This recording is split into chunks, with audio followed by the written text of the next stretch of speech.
Welcome, everyone, and thank you for joining today's webinar, Accelerating Digital Transformation for Government and Higher Education with TekStream and Cloudflare. I'm Jennifer Powell, your moderator today.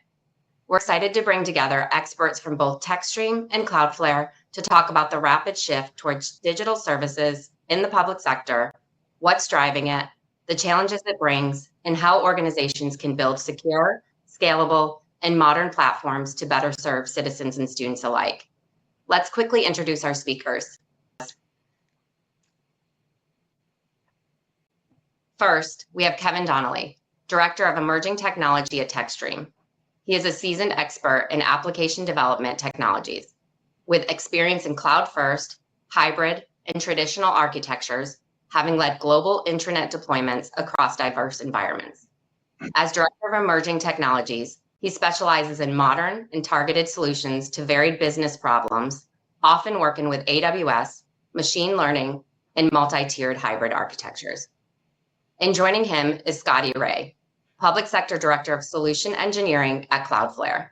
For nearly 30 years, Scottie has worked with customers as they navigated shifting technology paradigms in networking, virtualization, application modernization, and the adoption of modern cloud architectures. Today, he is focused on helping organizations develop strategies to increase the pace of innovation, reducing cyber risk, and ultimately delivering superior outcomes for those initiatives. Welcome, Kevin and Scottie. Let's set the stage. Kevin, as more government and education institutions grow their digital interactions with their constituents, what are some of the key themes you are seeing with these projects?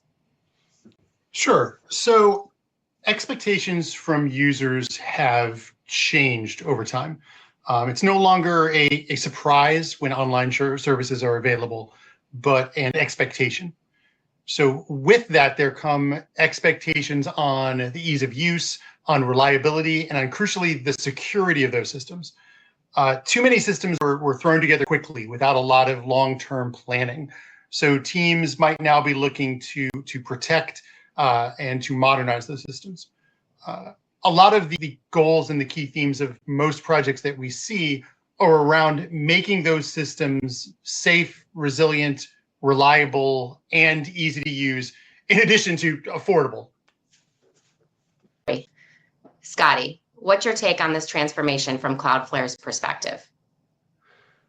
I think to pick up a little bit on what Kevin is talking about, I think the reliance upon these services, like Kevin's talking about, like the expectation that these services are there. Like if we think about that from the citizen perspective, the reliability of these online forms of digital government engagement have to essentially equate to what it used to be when I went down to the office. If I go down to the office to pay my taxes, I know that the office is open from 9 to 5, and unless the building became a smoking hole, I could be pretty reliable that if I made there on a certain time that I could get a ticket and I could sit down in front of an expert, and that expert would, fulfill whatever it is that I needed to do right with the county government. And so when we take that human interaction that we have, which can be cumbersome and expensive, and we want to look to more convenient online interactions that Kevin's talking about, there can't be a trade-off. If anything, it almost has to up-level the expectation. We expect the interaction to happen quickly. We expect it to be designed from a user-centric perspective, right? And I think the other thing, Kevin said this, I think we'll talk a little bit more about. There's a little bit of like a question of every time I do something on,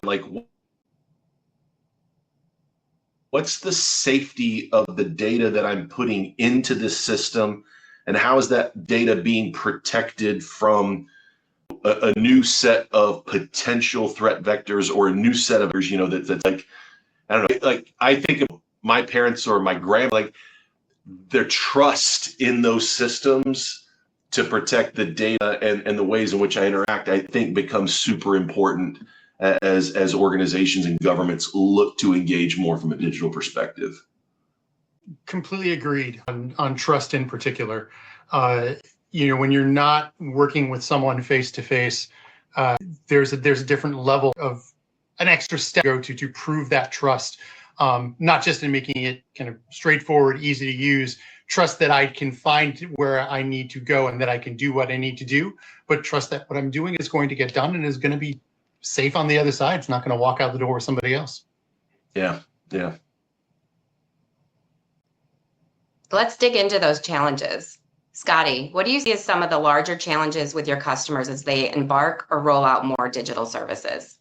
Yeah, so I think there's probably a couple of categories that jump out at me off the bat. If I think about the government space, and let's face it, right? Governments typically don't have like high revenue streams, so they always have to do more with less, and that over time or a little bit of technical debt with the which like historical applications have been designed and rolled out and supported within government. And so as I seek to modernize, whether that's putting a modern front end onto a legacy application or potentially rewriting or rehosting an application, I think that challenge number one is they're like, how do I take something that maybe is as a core aspect of the way, my organization, my government does business for 50 years, how do I like modernize them, an online experience for government citizens? So I think tech debt is all that all governments face. I would say the second area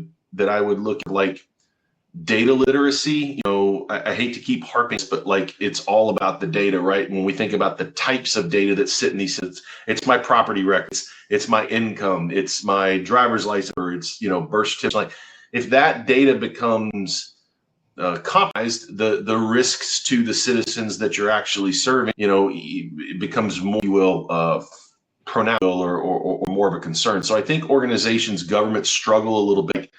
How do I do tech debt? What's my data literacy program? Those look like as they begin to plan as they go forward.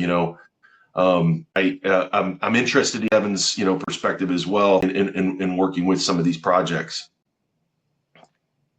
I completely agree. It's something that, particularly on the tech debt side, you mentioned doing more with less. So a lot of the times these projects are put together by people who maybe this isn't their primary role at the institution. Maybe they're stepping in and taking something they don't always do. So they figure stuff out as they go. They put something together, and maybe at the end of it, they look back and they say, okay, well, you know what? This works and this is good.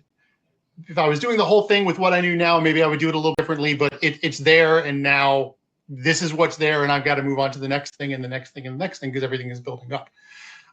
So it can be difficult when you're in that situation to look back and say, how do I bring this up to date so I'm not leaving behind security holes, or I'm not leaving behind issues that are back in and bite me at a time when it is the worst possible time. And when it's, hey, what I know you put a little bit of glue on this and stick it on, I've got to rebuild the wall because the whole thing has a big hole in it. Yeah, if I'm curious, like I feel like there's a shift. I mean, let's face it, right? We have to have money to do this, right? There's got to be budgets. And I think there's also a challenge that our government organizations face from time to time as it relates to, it's now potentially like what was a CapEx model to host infrastructure in a traditional data center that ran a particular application and all of the scaffolding, right, that we put around those applications. As we move these applications potentially to cloud delivered services and how that works, we see a shift in fund move to sort of more fix, kind of maybe a consumption model. And I see leadership struggling sometimes with how to make that shift from a planning, given which, typical governments are funded. I know, this amount of computer and, this amount of storage and, these network things that I can support X number of users, and maybe you have to plan for that high water, but then usually maybe for most of the year that infrastructure goes unutilized, I get to, tax time or end of quarter, those kinds of things, just as an example, service, sort of goes high. And so I think there's another challenge sometimes that's not even really about, but it's like, how do I even move to a funding model for some of these newer architectures, and how do I have a partner who can help me those what those fundings look like, and how do I shift those budgets around? Yeah, it's a mental shift to go from, even if you're looking at cloud services and saying, hey, this is great, I'm going to save X per year, a significant amount. Well, that does then change up what your budget ends up looking like, as opposed to, hey, I can take this initial CapEx expenditure, it happens once and I'm done for a few years, I just have to worry about depreciation and so forth. Or is it, steady, but you know what, I've got plans that twice a year, it's going to triple and then come right back down. You're still saving a ton of money over the course of the year, but those spikes are something that are a little bit harder to plan for and to work around if it's not something that's already ingrained in the way that you work. Yeah.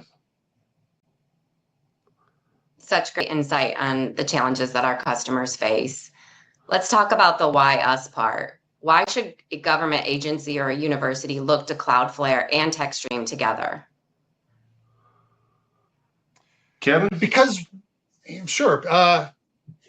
complement each other. TekStream helps agencies design and implement that strategies, from whether it's digital portals and cloud migrations to integrations with ERP and CRM systems. We understand the underlying ecosystem. We understand the compliance landscape, and that's, the ideas of where you want to go, but what the practical needs are within a public sector. When we then bring in Cloudflare, we are able to instantly improve your security posture, boost performance, ensure and improve resiliency. Together, we create an end-to-end digital modernization plan that is secure, scalable, and sustainable. Exactly. I mean, TekStream is a hugely valuable, and largely because it's one thing to have a partner that sees potentially value in a tool set and it just becomes a part of their portfolio. What differentiates TekStream for us is that we have a partner here that is taking an advisory led. I'm not, TekStream's not just pushing Cloudflare there. When we talk with our customers that work with them, they are sitting down with them and saying, what are we solving that we're solving for? And it's not just the tooling like a Cloudflare that gets brought in. It's the additional services of how to best implement this. What's the order of operations? What's my plan? Because nobody plans to deploy Cloudflare. I work for Cloudflare, but there's nobody comes to me and says, I'm planning to deploy Cloudflare. No, what they're doing is they're saying, I need to launch this project to engage and solve this problem. I need to create an online citizen portal that allows me to help people pay taxes without going into an office because I don't have the budget to maintain the, or I have to reduce staff, or I'm looking for a different way to provide, let's say, a enrollment experience for my college, how they can, enroll for their housing and meal plans and all kinds of things, right? That the kids need to do it. That's what customers are trying to do. We need partners like TekStream that are looking at it more from a goal and a constraint perspective on what the government or the university or whomever we're working with in public sector is trying to achieve, and then combining the right tool set for these types of solutions, along with the ability to put their hands on it, to implement it. I have trust that they've done it before, do it again, that it's a repeatable thing that's going to sort of drive those better outcomes. And so it's about, for our partners, and so I know that I can go to my partner and that they're going to have a successful outcome based upon what they're really trying to achieve. And they'll know how to plug in Cloudflare right for those particular purposes. I appreciate that, Scottie. The things I think is very important about the way that we both work with clients is to meet someone where they are. What do I mean by that?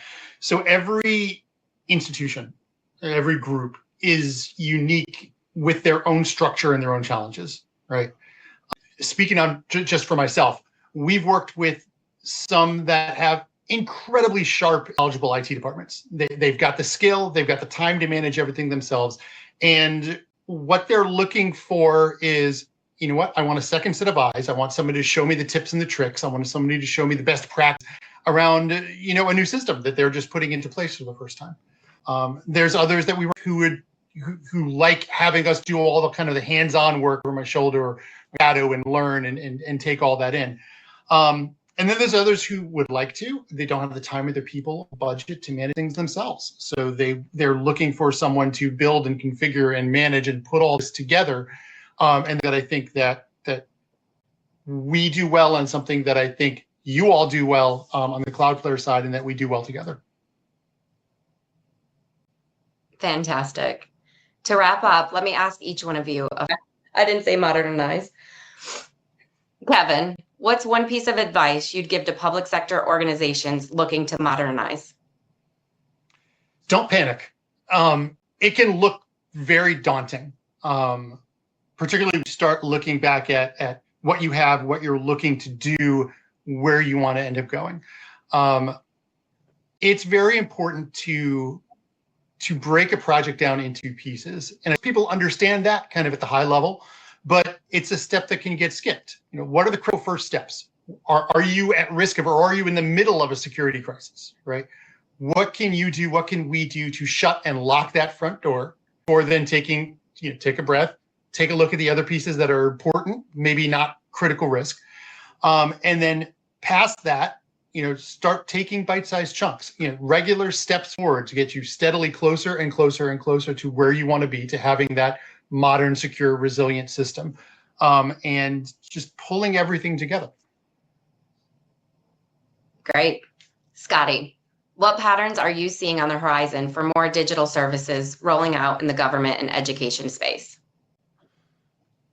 So look, you can't get through a webinar or a presentation anymore now without mentioning a couple, those key buzzwords. I'd be remiss if we didn't talk about the big rumor, whole idea of AI and what's happening in that. So, but it's a very real thing. Like it's interesting seeing is that, whether organizations are looking at how they can leverage AI to not just do sorts of like asking me a question or doing something like this, but this move toward automation with AI. And look, we can argue over what the right term is. Is it an agent or agentic workflows, or is it AI and automation? Like those are arguments that, don't really get us whole much. But the idea is that I think the pattern is starting to exist now where people are really looking at how can I actually allow these systems to have a set of context. You ask it a question, and now I want to be able to actually say, okay, yep, that looks good. And now I want you to go do something. So, I want you to renew this, this driver's license. I want you to go ahead and register me for this set of classes. I want you to go and do this. So these agentic workflows, which are really interesting because they combine not just the deployment and use of some of these models, that increasing number of open source models that are smaller, that people can sort of run in a context or run, within a cloud context. But we're tying now these applications into APIs, into browsers, into querying internal services and databases that we might have to wrap with security controls from sort of the zero or SASE space that we have there. I may want to augment, this model with my own, renderings in a vector database, et cetera. I do think that, while it is the big buzzword of the day and everybody's talking, a very real thing is that at least from a prototype, the numbers are huge in terms of how, in the day. So I think, if we looked, we would have said, they think that, half of workers would be using, some AI or in their workflow, by 2030. And like last year, the same studies are showing 76%, right, of knowledge workers are already using this in some fashion. So I think that that's a big pattern. So I think more digital engagement, more of these online portals, and more implementation through some of these capabilities around, some of the source models and RAG and things of these natures, definitely a pattern that we're seeing. And I think that it's one thing to do these, but it goes back to what we were talking about at the very beginning, understanding the security, understanding where that is becomes really super important because these technologies are so new. making sure that we're using these technologies in a responsible way while at the same time we're innovating, I think are two sides of the coin that most of our public sector organizations are trying to juggle, right, as they work through. And so I think that without your bigger trends that we're starting to see is how can they begin to harness some of these things that space is doing, at a very rapid rate. But in the public sector space, we have to be a little bit more careful and thoughtful at times, just because of the data and the citizens that we're supporting and protecting. Awesome. Great advice and interesting trends emerging for sure. Thank you both so much. And thank you to everyone who joined us today. We'll be sending a follow-up email with additional resources from both Cloudflare and TekStream.